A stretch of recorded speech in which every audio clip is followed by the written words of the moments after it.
on KBC Channel 1 for a program that is objective and offers answers to matters economic, security, social, political, food, infrastructure, and setting the agenda. Join us for Charging Currents only on KBC Channel 1. Najua nikikupatia kiwango kizuri cha pesa, utanifanyia kazi hii kwa njia nzuri zaidi. Basi nimekuongezea hata na 500 juu. Mungu akubariki.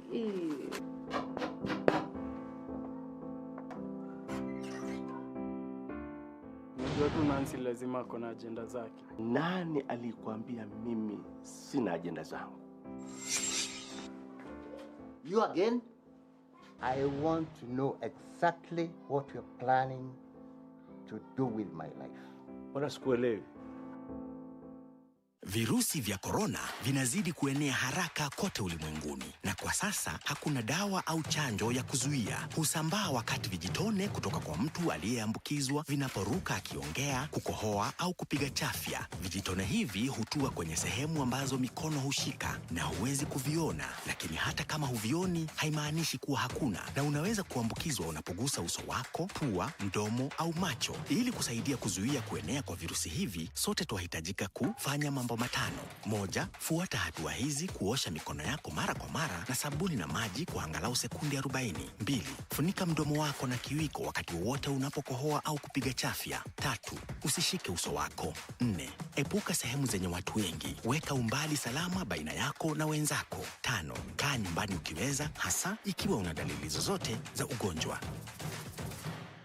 Kwa maelezo zaidi tembelea www.who.int.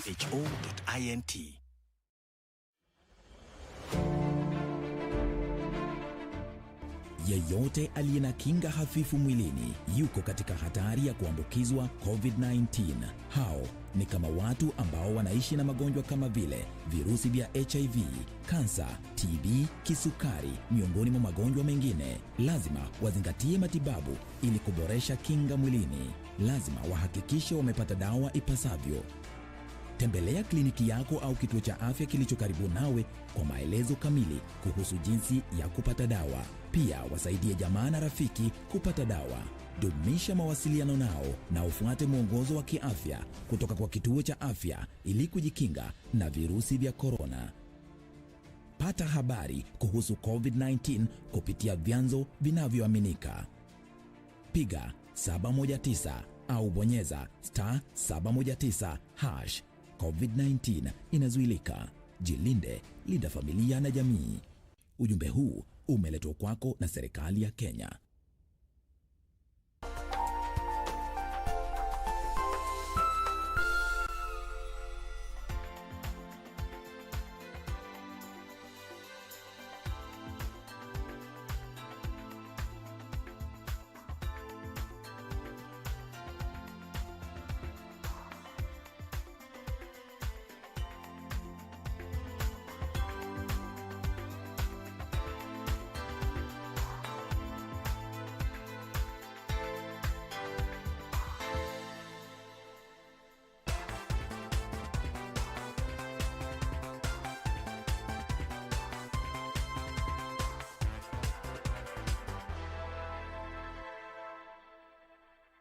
Hello and welcome this 4th June 2020. You are now joining us here on KBC Channel 1 and Lunchtime News.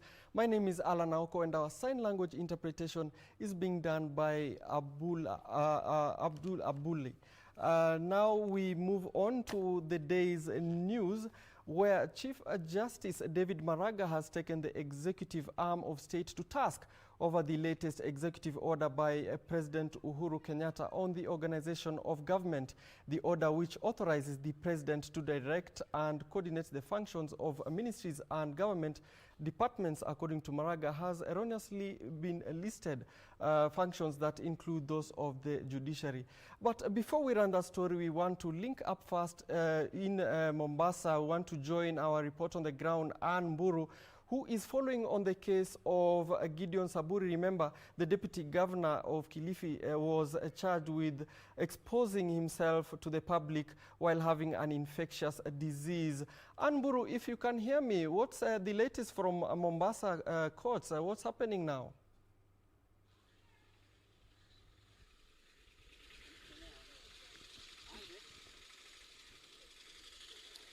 It is indeed a good afternoon here in Mombasa County, although it is sunny and hot, but we're coming live to you from the Mombasa Law Courts, where the Kilifi County Deputy Governor Gideon Saburi came back to the courts for a pre-trial on the case where he is charged with willfully exposing himself in public, knowing that he was COVID-19 positive, contrary to the Public Health Act. And today, during the pre-trial, what came out is that his lawyer, Judge Kithi, asked the prosecution side to furnish him. He applied for more documents to be furnished to his side because he said that he already received 15 documents from the prosecution side for the pre-trial, but he requested that he needed two more documents that will scientifically prove that his client was tested, and the panel of doctors that did the tests and the result slip of the test where his client is said to have been positive, contrary to the Public Health Act. And the prosecution side today was with Madam Valerie, who represented the prosecution side on behalf of Alois, who is on this case, and she requested for 7 days so that they can be able to gather, to get the information that is needed and furnish the defense with the documents that they want. And she requested for 7 days to be able to discuss the whole process with the the investigating officer and get the documents. And at the same time, we had a talk with the defense lawyer, Judge Kithi, who told us he still stands that his client was not tested for COVID-19, and all the results that came out from the testing were negative and not positive as it is purported by the prosecution side. And after asking for the 7 days before the magistrate, the chief magistrate Edna Nyagot, the magistrate decided that she's going to give them 14 days to be able to furnish the documents to the defense lawyer, Judge Kithi, so that they can be able to start the trials immediately. So we're going to have the mention on 18th. As you all remember that the DG is accused, he's been charged of being in public, willfully exposing himself in public, knowing that he is COVID-19 positive.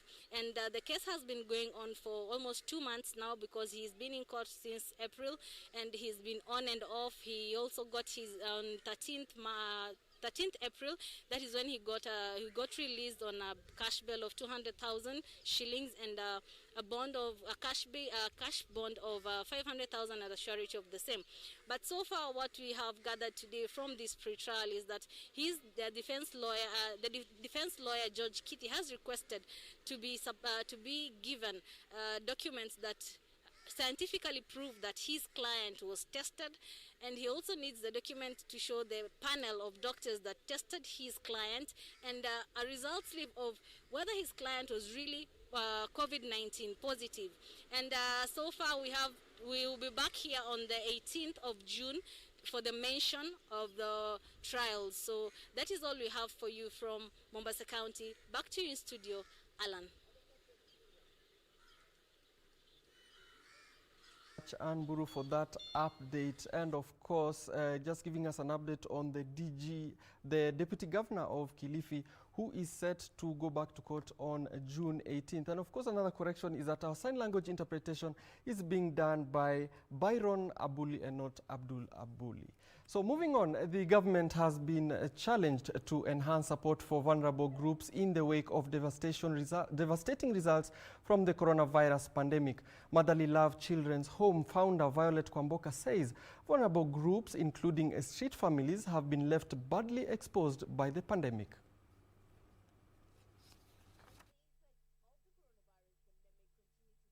Across the country, with Kenya's total tally of positive cases standing at 2,216, vulnerable members of the society, including street families, the elderly, and those living in informal settlements, have been facing a myriad of challenges, such as the inability to effectively self-isolate, buy protective gear, access to clean water to ensure they maintain hygiene, as well as observe other government's directive to contain the spread of COVID-19 disease. At Motherly Love Children's Home in Narrow County, the integration into the safe haven for young Colin, who has been living on the streets since 2017 after being abandoned in Majengo area, is underway.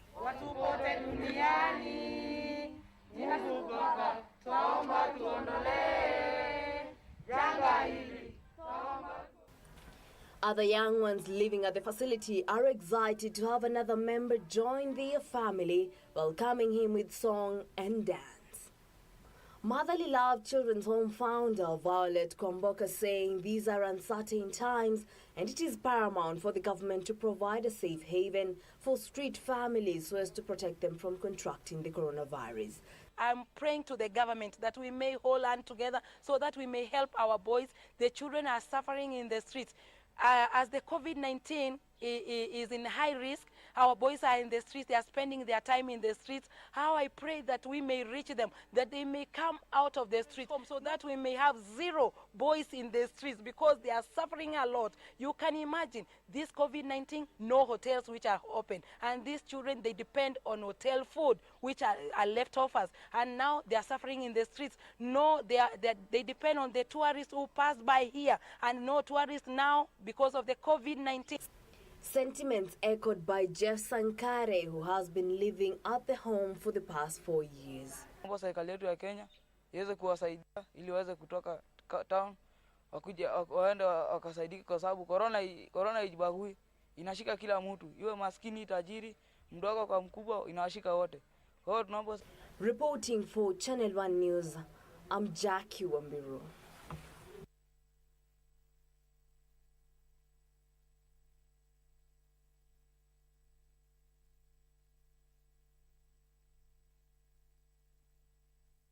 Now, as we said, this is a comprehensive bulletin. Now we want to join our reporter in Kisumu, Simon Achola, just to give us an update from that side of the country. Achola, Simon, if you can hear me, what is happening on the ground there?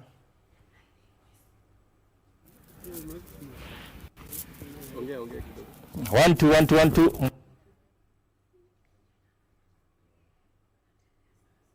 Yes, Achola. Simon, if you can hear me.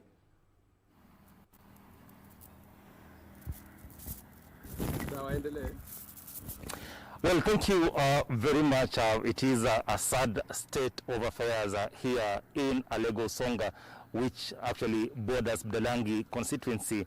This is a part of the strip that actually had the effect of the flooding in this region. And of course, as you can see behind me, you will look at this home. Just barely a month ago, this home had about 10 good houses that were actually hosting members of this family. And as I speak to you right now, this is what remains of this home.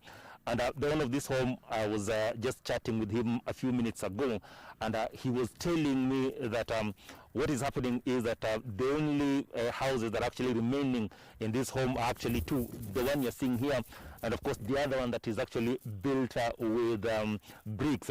And he's looking at his home and wondering when he will start rebuilding his home again.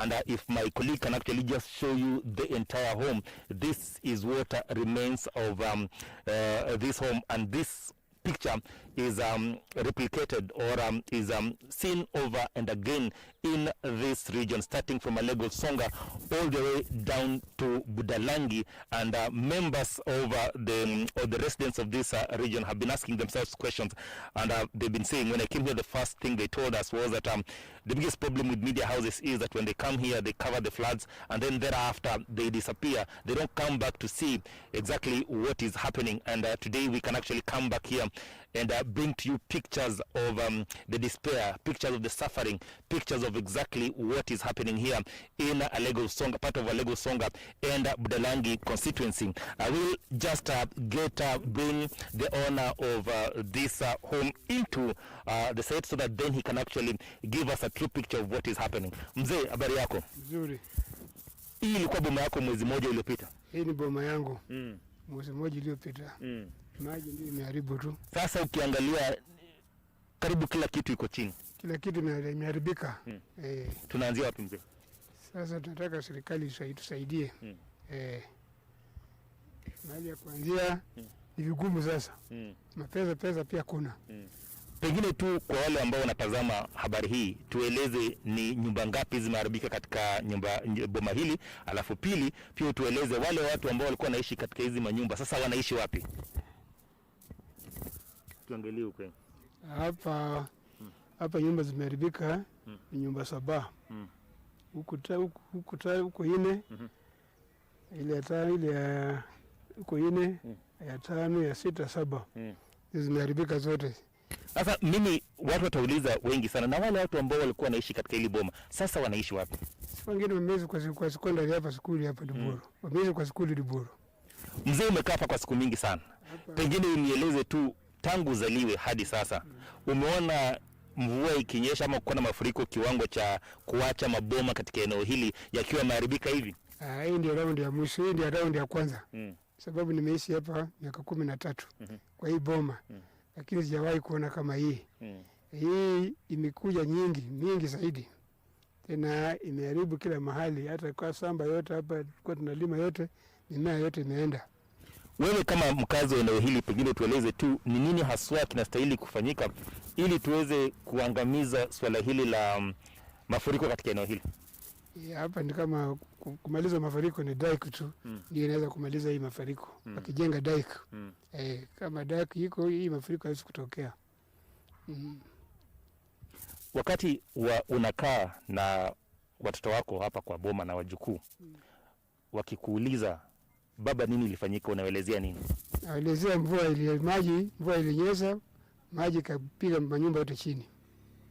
Iwapo serikali haitaweza kuingilia kati na pengine kusaidia wakazi wa eneo hili, pengine unaona itachukua muda gani ndio wakazi wa eneo hili waweze kurudi kwa manyumba zao na waweze kujenga na kurudi kwa maboma zao?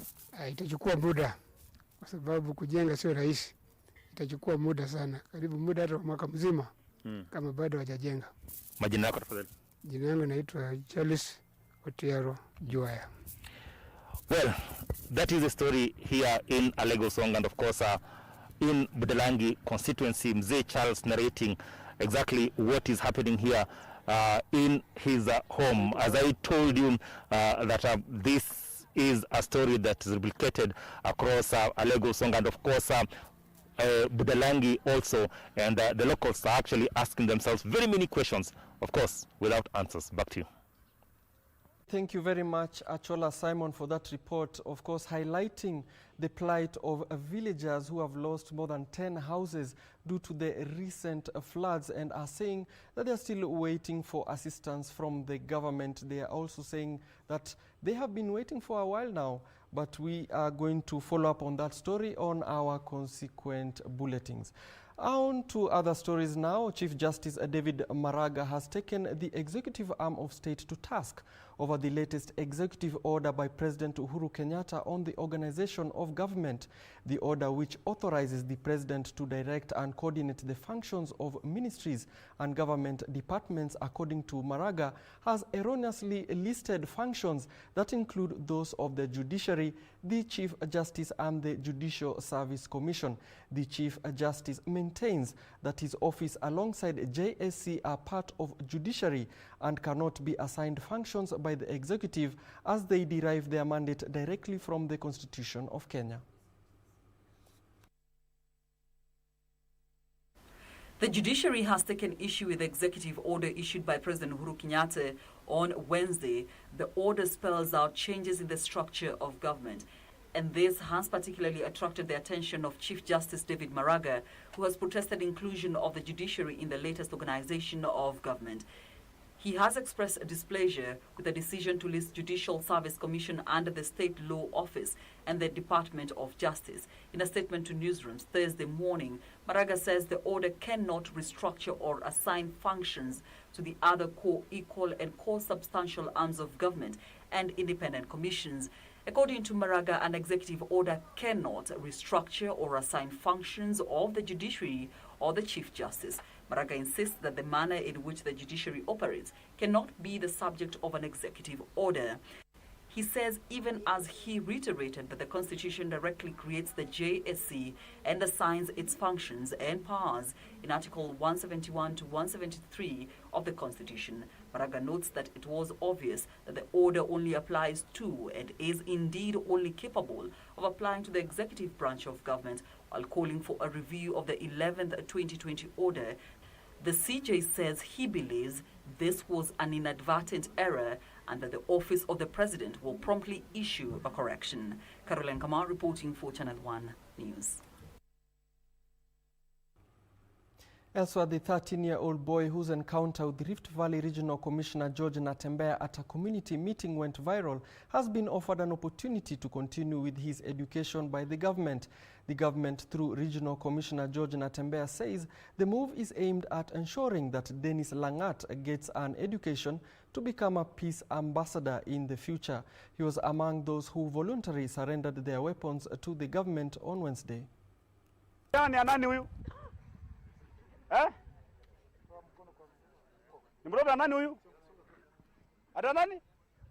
His encounter with Rift Valley Regional Commissioner George Natembeya a few days ago at a public baraza elicited mixed reactions from Kenyans. Nyumbani amechomwa, hakuna mahali ya kuishi, shamba mahindi yamefyekwa, hakuna kitu tunafanya. Wala ameanza vita huko. Tokea huko. Zaanza kula mambo ya vita, nimekuja jina yako ni nani? Na kwa nini anafyeka mahindi yetu? Sasa huyu kijana, sikizeni. Kijana kama huyu akiishi kwa mazingira kama haya. Uko na miaka ngapi? Uko na miaka 13. Ako na 13 years. Huyu kijana mnamfunza nini? The seemingly angry Dennis Langat was defending his family after their house was torched during tribal altercations in Ololompanki and Oloruashi in Narok. Days later, wacha tutamsaidia baada ya hapa tuone tunaweza msaidia namna gani ya kuwe mtu ambaye baadaye hata wewe atakusaidia. A ray of hope hangs over his head after the government offered to educate him in one of the schools in Narok. Hata kama masomo aliwacha, iko polytechnics. Kuna ile kitu labda anapendaka kukuwa driver, kukuwa mechanic, kukuwa tutamsaidia. Free aingie ya serikali. Na hata NYS wakati itaanza tumeona hako na nguvu. Na ni barobaro.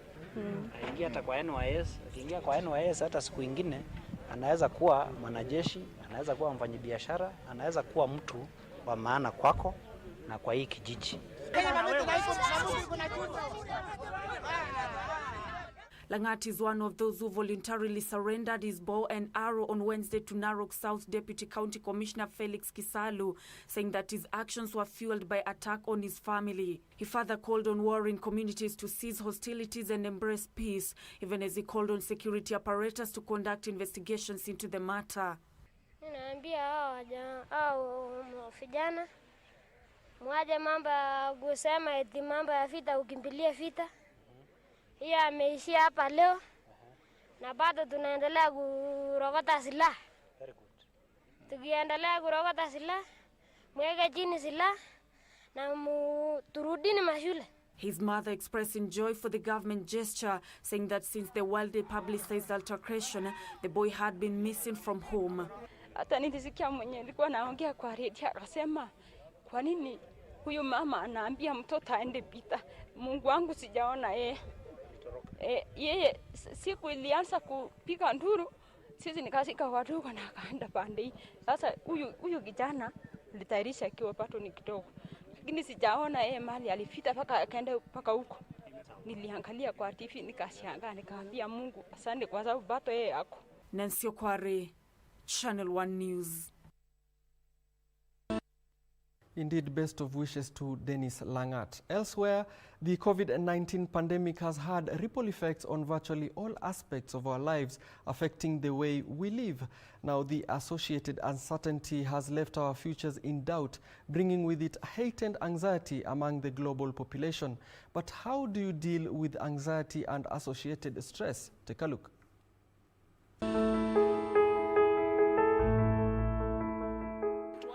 To switch from being afraid to being hopeful and trying to, to change our normal, our operation to what we can do. So part of what I want to encourage right now is, instead of panicking and being afraid and shivering in fear, instead we should say, what can I do? Maybe this thing will take long. It's tough times. We don't expect it to be easy, but again, we cannot sit there. We still have to move on. We have to feed ourselves, we have to eat, we have to clothe ourselves. We can scale down, we can do a few things, we can adjust a few things, but I want to ask us not to sit passively and be on the receiving end. Let us seize the initiative. Let us try new directions. Let's attempt new things. Am I saying it isn't? No, but I'm saying we are between a rock and a hard place. I'm saying what we can do now is just to liberate our minds and allow ourselves to be creative. So let's be creative, let's try new things. Don't sit there panicking, brooding. When you find yourself the panic coming back, the fear coming back, the questions coming back, the doubts coming back, distract yourself by taking that energy to your strength. Maybe there's a direction you have always wanted to take. You have never taken it. Now your job is being threatened or you even lost it. Maybe you could seize this opportunity now to change the direction of your life. So.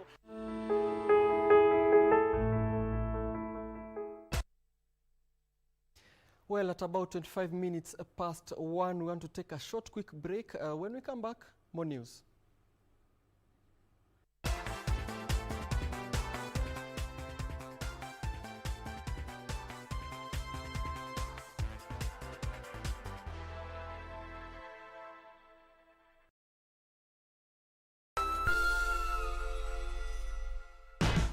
Now they're getting back together for the first time in over 30 years. Remember the guy I always tell you about, Rob? Of course. Oh, and this must be your mother.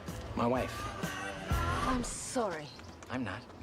Wow! Ooh, a porch swing. I know what I'm doing this weekend. Yeah. Learning about their kids and showing them how it's done. That's it. No more video games. No more cell phones from now on. Stay outside and play. What are we supposed to do? You see a rope in a lake and that doesn't make you want to go nuts? Over there. Whee! Too high! This was a mistake! Let go! I can't let go! I'm too scared!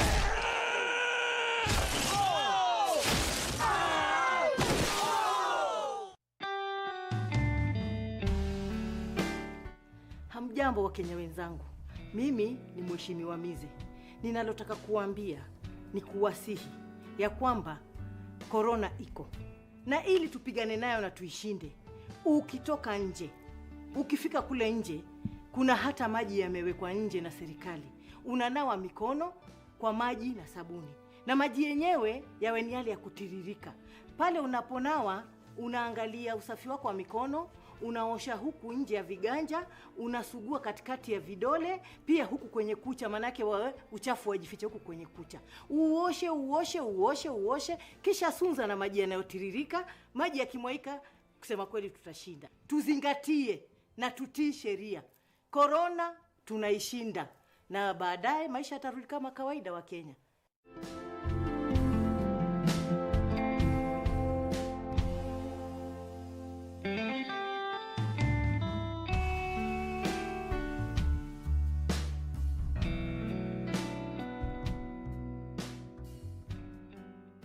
Next on. Unaambie kama mimi ndio nyumba kubwa, huyo mwingine nyumba ndogo, ama nyumba ndogo na mimi nyumba kubwa. Wangu jamani, mimi sina nyumba ndogo. Wala banda la uani sina. Wajibikaji. Wajibikaji kitu gani? Kwa hivyo ni mbebe mgongoni. Tosha, siko mjadalani hapa. Talaka unatoa utoi. Talaka stoi? Nakuuliza tena, talaka unatoa utoi? Tujali kazi zenu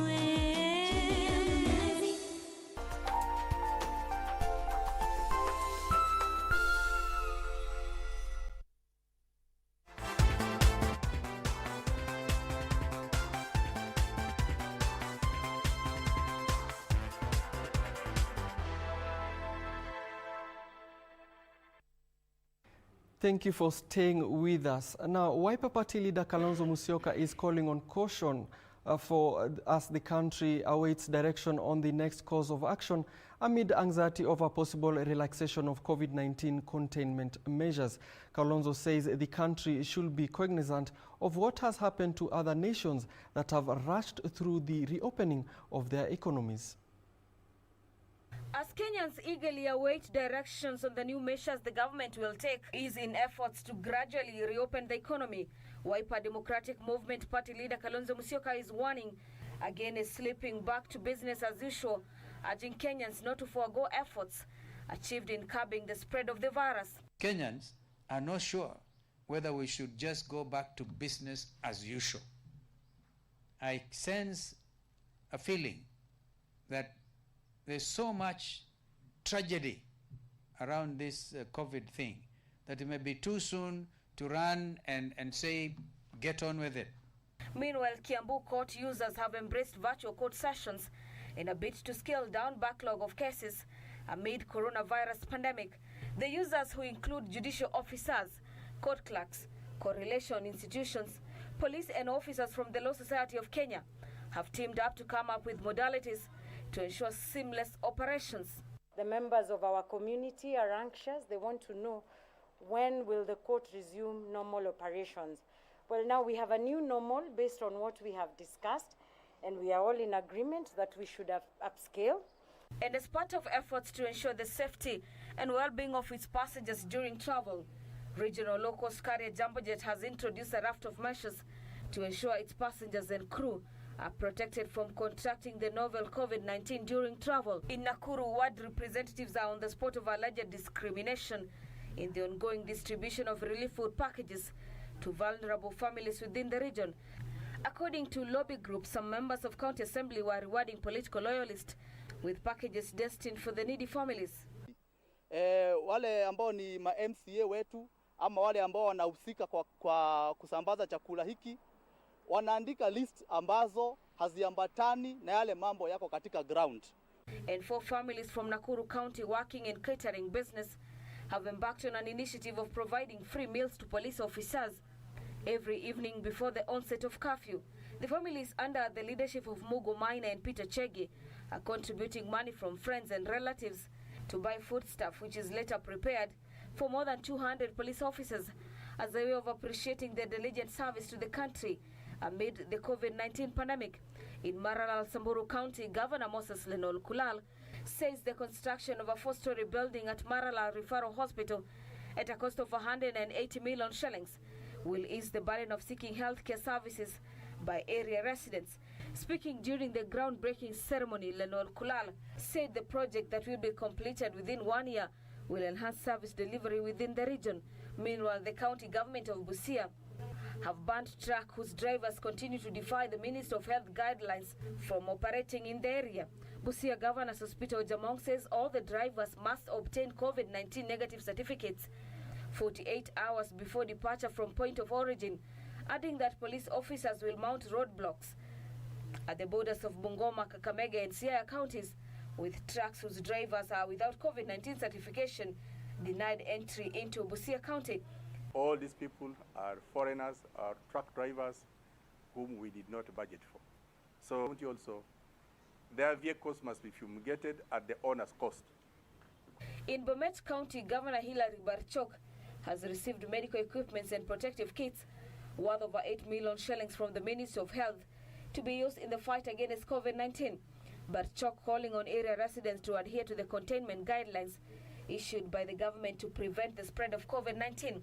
So I want to appeal to our people, our parents, please let us not abdicate our responsibility of taking care of our children. And over 300 children from Kamukunji informal settlement in Eldoret have benefited from sanitary towels. According to Pink Feather Organization CEO Zaitun Salim, the move was aimed at preventing the girls from engaging in sex to buy sanitary towels. Na huyu kuona tutamfanya nini, lakini kijana miaka 16 utapoteza elimu, utapoteza shughuli zako, utakuwa mgeni wa serikali, utakuwa unakula kwa hoteli ya serikali siku hizo zote. wengi wao walikuwa wanategemea za serikali ambazo walikuwa wanapewa shuleni, sodo hizi. Lakini sasa vile kuna corona, watoto hawaendi shuleni, imekuwa vigumu kwa wao kupata bidhaa hii muhimu. Meanwhile, Kiambu Governor James Nyoro has urged his critics not to politicize issuance of relief food to starving residents and instead join the county in supporting the hungry. Nyoro says sustained food aid politicking will discourage donors and people of goodwill who have been donating food and other items to the county. Finally, a Matatu Sacco and a local investor have come to the rescue of tens of Matatu drivers and their conductors who lost their jobs in Naivasha after the lockdown in Nairobi. Flower farms and hotel workers who were affected by COVID-19 pandemic in the lakeside town have also benefited from food donations from Kasese Matatu Sacco and Mashwa breweries. Over 200 operators from Naivasha were laid off after Naivasha-Nairobi route was closed down due to cessation of movement in Nairobi County.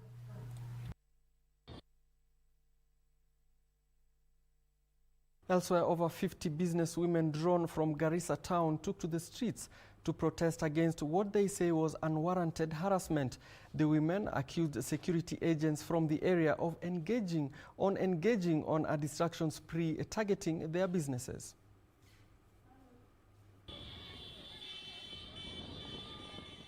These were the scenes in Garissa town as women took to the streets accusing security operators of destroying a consignment of rice from Dadaab. They say it was unfortunate that the security team destroyed the cereals worth millions of shillings without verification. Dahabo Abdi, whose goods were destroyed, said they have been buying the cereals from refugees for years, adding that the businesswomen have lost over 6 million shillings from last week's operation. However, Regional Commissioner Nicodemus Ndalana said the women did not prove that the goods really came from the refugees. Yes, they are doing a business that they claim to be genuine, but it is not genuine as such, because where they claim to buy the goods from, that is the Dadaab refugee camp, the kind of quantities that they are dealing with is more than what they can buy from the refugees. He said his team contacted officials from United Nations High Commission for Refugees, asking them to confirm in writing whether the consignment coming from the Dadaab refugee complex was actually theirs, but declined to cooperate. Ndalana saying they have all the reasons to believe that the rice that was being transported in the lorries were contraband goods. And what we believe is happening is that much of the contrabands that come from the other side of the border, Somalia side, it is passed through Dadaab, where they are repackaged and they are carried out through lorries to Thika, Nairobi, and other towns with the knowledge of these women. Beatrice Getonyenge-Tich, Channel 1 News. Other field, the coronavirus death toll in Brazil and Mexico has soared to new daily records, even as respective countries begin to ease lockdown restrictions. Brazil now has over 32,000 deaths, while Mexico has recorded over 11,000 fatalities, even as it became the 14th country to surpass the 100,000 confirmed infections mark. Around 6.5 million coronavirus cases have been confirmed around the world, according to data from Johns Hopkins University. Two of the hardest hit countries in Latin America region, Brazil and Mexico, announced record numbers of daily virus-related deaths on Wednesday. Brazil recorded 1,349 new coronavirus deaths on Wednesday and 28,633 additional confirmed cases, while Mexico reported 1,092 test confirmed deaths. Meanwhile, Spanish lawmakers have voted to extend the state of emergency that will run through to June 21st. It is the 6th time the measure has been renewed, meaning the restrictions will remain in force. And the United States has reported a total of over 1.9 million cases of coronavirus, including at least 109,150 deaths. Pakistan now has 85,264 confirmed cases of COVID-19, becoming the latest country to overtake the total in China, where the pandemic began. South Korea has confirmed 39 additional cases of the coronavirus, but all 3 of them reported in the densely populated Seoul metropolitan area as authorities struggle to contain a resurgence of COVID-19. Elsewhere, a group of armed men dressed as healthcare workers took an undisclosed amount of money following a robbery at a pension point at the Scottsville Mall in Durban, South Africa on Wednesday morning. According to data from Johns Hopkins University, more than 388,000 people have died, while some 3.1 million people have recovered from the disease. For Channel 1 News, I am Emily K. Bade.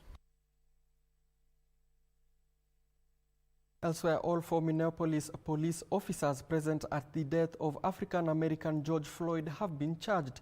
3 officers who were previously uncharged now face counts of aiding and abetting murder, even as charges against the police officer who knelt on Floyd's neck were upgraded to second-degree murder. Floyd's death has sparked huge protests across the U.S. against racism and the police killings of Black Americans. New charges have been announced against all of the sacked police officers present at the death of African-American George Floyd in Minneapolis. The charge against Derek Chauvin has been elevated to second-degree murder, having initially been charged with third-degree murder. The other 3 officers, Thomas Lane, J. Alexander Cohen, and Tao Thao, previously uncharged, face counts of aiding and abetting murder. Announcing the new charges, Minnesota Attorney General Keith Ellison said that they were in the interest of justice. The death of George Floyd sparked widespread demonstrations across all states in the U.S. The protests on day 9 were largely calm, with fewer arrests and violent confrontations than the previous week. Peaceful protesters are still out in the cities like Atlanta, Washington, D.C., and Seattle. There were clashes in New York between protesters and police, but authorities say the city was still quieter than before, with no reported instances of looting. Memorial services to honor Floyd will take place in Minnesota, Texas, and North Carolina over the course of 6 days. For Channel 1 News, I am Emily K. Bade.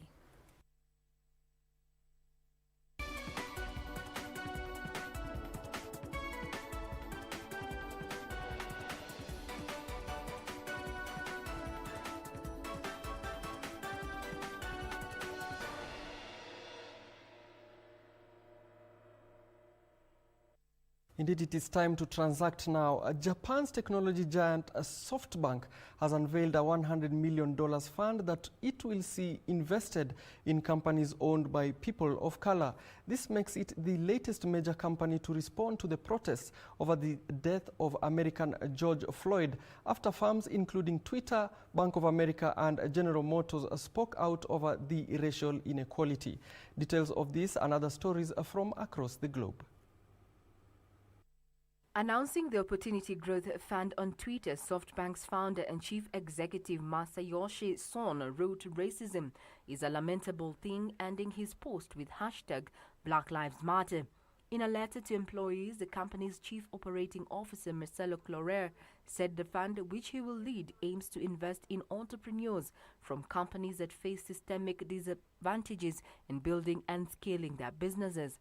SoftBank also runs the $10 billion Vision Fund, which invests in startups across the world. Meanwhile, Twitter's Jack Dorsey has become the latest chief executive of a major U.S. technology company to give financial support to an anti-racism organization. He tweeted that he was making a $3 million donation to former NFL player Colin Kaepernick Know Your Rights camp to advance the liberation and well-being of minority communities. Protests over the murder of George Floyd have spread across the world to Kenya, where human rights activists held peaceful demonstrations outside the U.S. Embassy headquarters in Gigiri. Meanwhile, the U.S. is barring passenger flights from China from 16th June in the latest sign of tensions between the two economic giants. The Department of Transportation said it is punishing Beijing for refusing to let U.S. airlines resume flights to China as its pandemic subsides. In recent weeks, the countries have sparred over coronavirus and China's policies in Hong Kong. But Washington said it would continue to engage on the air travel issue. The Department of Transportation order applies to 4 airlines: Air China, China Eastern Airlines, China Southern Airlines and Hainan Airlines, which have continued to fly between the two countries during the pandemic, although at reduced levels. If the order goes forward, it will hurt travel, trade and other exchange between the two countries, said Daniel Kilman, the director of Asia Pacific Security Program at the Center for a New American Security. Regina Manyara reporting for Channel 1 Business. Elsewhere, micro and small and medium enterprises which have been affected by the prevailing coronavirus pandemic will begin receiving economic stimulus announced by President Uhuru Kenyatta by the end of June. Speaking exclusively to Channel 1, Industrialization Principal Secretary Dr. Francis Owino revealed that the government is further mulling to avail a stimulus package for small enterprises which have gone under due to COVID-19 on a case-to-case basis. I want to start by disabusing the fact that when this is over, because the experts are telling us that we would rather prepare for a long haul with COVID. But that aside, I think the government has come up with packages of initiatives to ensure and enable the citizens and the various economic sectors of the economy move on post-COVID. And in this regard, His Excellency the President has addressed the nation on 2 occasions. On March 20th, with an economic stimulus that focused basically on the individual, reducing pay as you earn, removing VAT on a segment of employees, reducing VAT from 16 to 14, and another various host of initiatives. But a lot more focus should be given to the economic stimulus, the 8-point economic stimulus that was released in May 23rd, last week. That focuses basically on addressing various sectors, the infrastructure sector, the education sector, the micro and small enterprise sector, health sector, etc., etc. When looking at how to progress post-COVID, for lack of a better word, government is looking at business continuity, business startups, and revamping the business that went down. The Cabinet Secretary for Finance is meant to lay before the House his budget proposals next week. During that session, the Cabinet Secretary, I presume, should be able to give the roadmap towards actualization of this stimulus program, especially the credit guarantee scheme, because it is an initiative that has some paperwork, as it were, because there are instruments to be put in place. But in my view, by close of business this month, by end of June, the credit guarantee scheme should be up and running for uptake by SMEs in this country. COVID-19 has dented our economy. That is for a fact. But in terms of bounce back, if we adhere to the protocols that the Ministry of Health are giving us, we will be able to recover faster than is projected. Because Kenyans are a resilient society. Kenyans are very, very hardworking. Kenyans are outgoing. And while at that point, allow me to appreciate the potential that is sitting in this country. COVID came, presented us with an opportunity. We have been able to surmount the negative effects in terms of local production of goods. Can we sustain it there?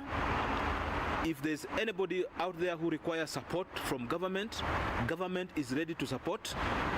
From our standardization, KEBS is able to give free standards.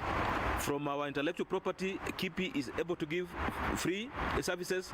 From where we sit in the ministry, we are having an open door policy to see any initiative that should be progressed to the next level, so that we do not go back to where we were pre-COVID.